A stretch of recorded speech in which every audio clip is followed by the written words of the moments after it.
now for the opening blessing of the Torah. Baruch atah Yahweh, Eloheinu melech haolam, asher bakar banu mikol ha'amim, ve'natan lanu et Torato. Baruch atah Yahweh, noten haTorah. Amen.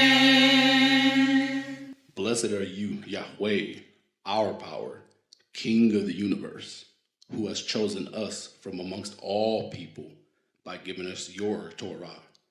Blessed are you, Yahweh, giver of the Torah. Amen.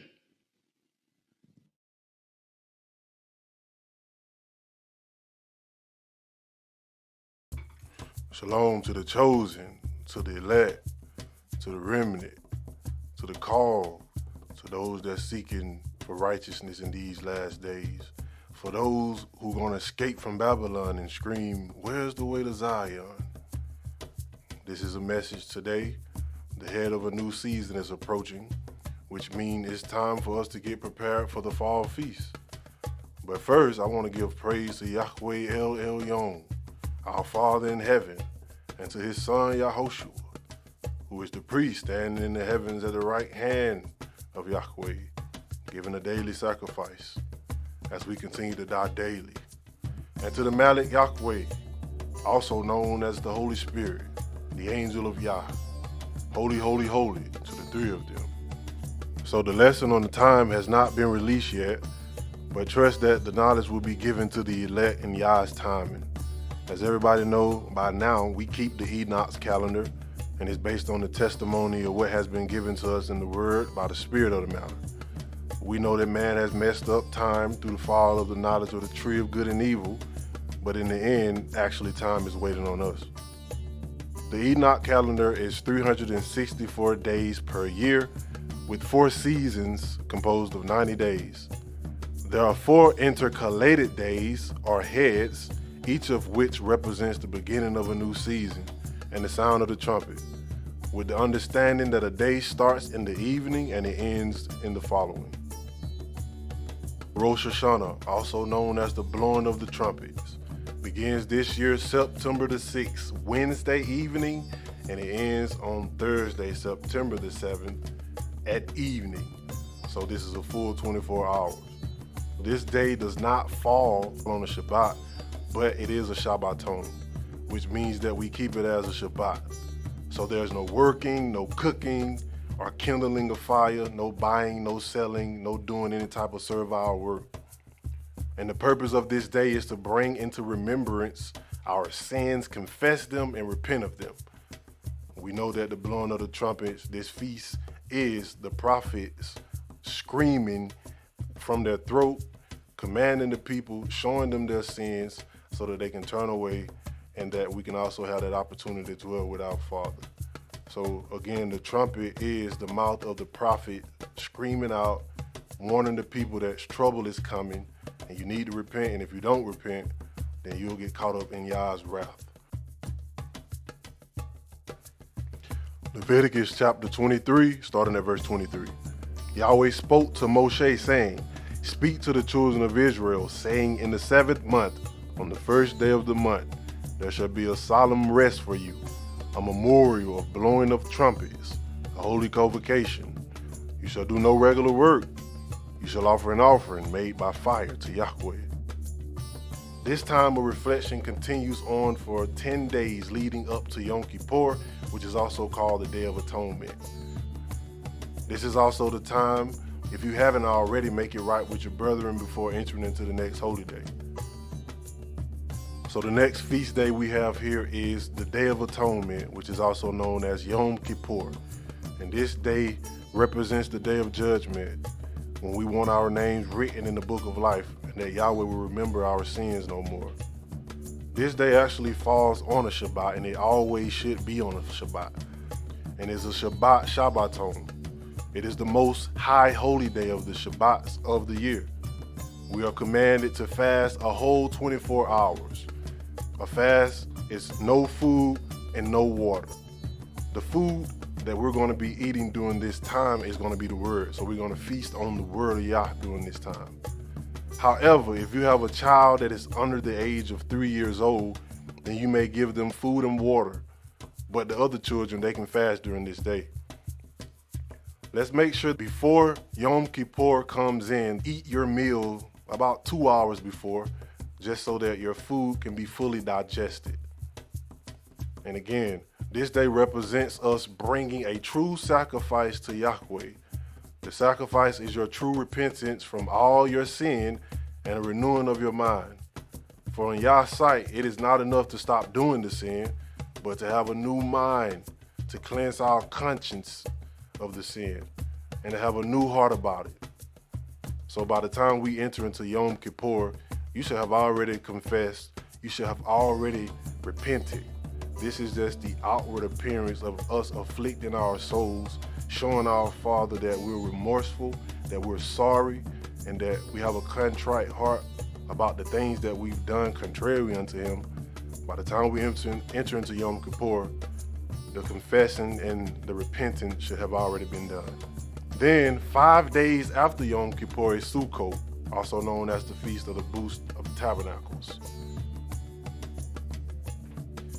Leviticus chapter 23, verse 26. Yahweh spoke to Moshe, saying, however, on the 10th day of this 7th month is the day of atonement. It shall be a holy convocation to you. You shall afflict yourselves, and you shall offer an offering made by fire to Yahweh. You shall do no kind of work in that same day, for it is a day of atonement, to make atonement for you before Yahweh your Elohim. For whoever it is who shall not deny himself in that same day shall be cut off from his people. Whoever does any kind of work in that same day, I will destroy that person from among his people. You shall do no kind of work. It is a statute forever throughout your generations in all your dwellings. It shall be a Shabbat of solemn rest for you, and you shall deny yourselves. In the 9th day of the month at evening, from evening to evening, you shall keep your Shabbat. The first day of Sukkot is from Wednesday evening of September 20th to the evening of Thursday, September 21st. It is a full 7 days. The first day is a holy convocation unto you, and it is a Shabbaton. Therefore, we must keep it as a Shabbat. No cooking, no cleaving, no servile work. During the time of Sukkot, we are commanded to dwell in booths. They are to be outside. You do not have to dwell in them all day and all night, but you do have to do something in them each and every day, such as having a meal or reading the Torah. You do not have to be rich to build a booth, for Yah looks at the heart and the spirit of the matter. These are all examples for those who may not have the financial means, but do have space and are willing to keep the commandment. When building a booth, it is supposed to be made from natural material, such as canvas, flax, or the branches and leaves of trees, such as willows, palms, myrtle, etc. If you are unable to do this and all you have is a plastic tent, then you must cover it with leaves and or branches. If you don't have any outside space to put your booth, then it is permitted to build it inside the house, and Yah knows. The same conditions apply though if you do so. Put a tree branch on it and get some fruits. You may also build a teepee using fabric sheets and grab some branches from outside.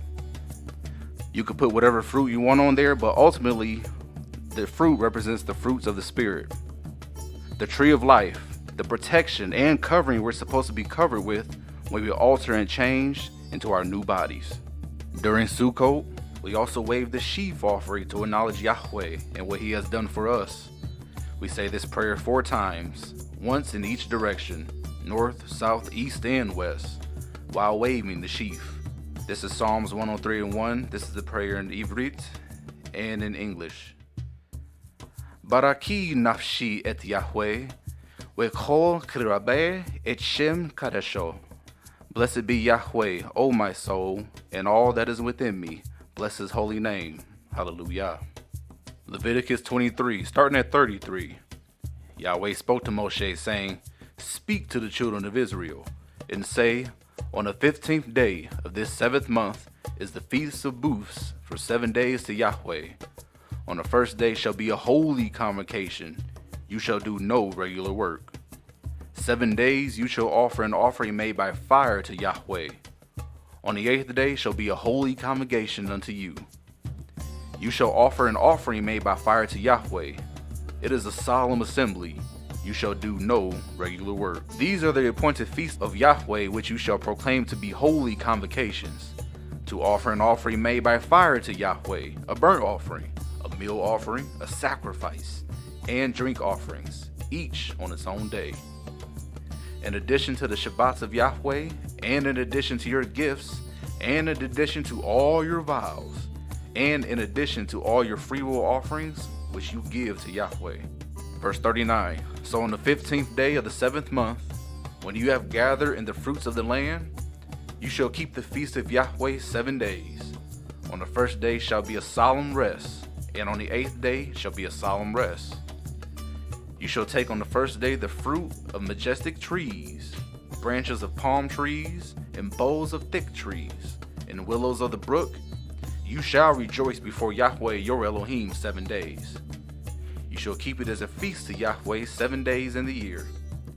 It should be a statute forever throughout your generations. You shall keep it in the 7th month. You shall dwell in booths for 7 days.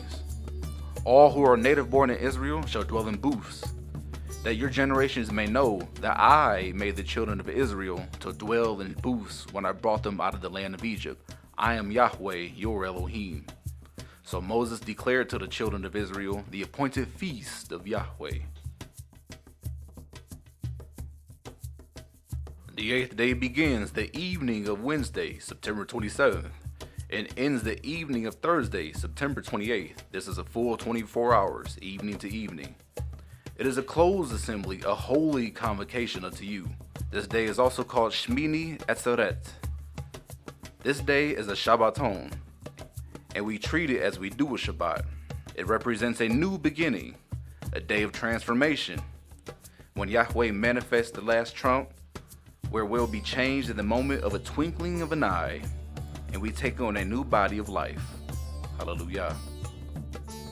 Here's the law on the 8th day assembly. This is Leviticus 23 and 36. 7 days you shall offer an offering made by fire to Yahweh. On the 8th day shall be a holy convocation to you. You shall offer an offering made by fire to Yahweh. It is a closed assembly. You shall do no regular work. So this will complete our fall feast days. With that, I say shalom, and I hope that you all are doing the inner work of self-reflection and examination, confession, repentance, and preparing your hearts and minds as we enter into this holy season. I would like to leave you with this scripture on what we're all aiming for in this season. This is 1 Corinthians 15, starting at verse 50. Now I say this, brothers, that flesh and blood cannot inherit Elohim's kingdom. Neither does the perishable inherit imperishable. Behold, I tell you a mystery. We will not all sleep, but we will all be changed, in a moment, in the twinkling of an eye, at the last trumpet. For the trumpet will sound, and the dead will be raised incorruptible, and we will be changed. For this perishable body must become imperishable, and this mortal must put on immortality. But when this perishable body will have become imperishable, and this mortal will have put on immortality, then what is written will happen. Death is swallowed up in victory. Death, where is your sting? Hades, where is your victory? The sting of death is sin, and the power of sin is the law. But thanks be to Elohim, who gives us the victory through our Yah Yahushua the Messiah. Hallelujah. Therefore, my beloved brothers, be steadfast, immovable, always abounding in the Yahweh's work, because you know that your labor is not in vain in Yahweh.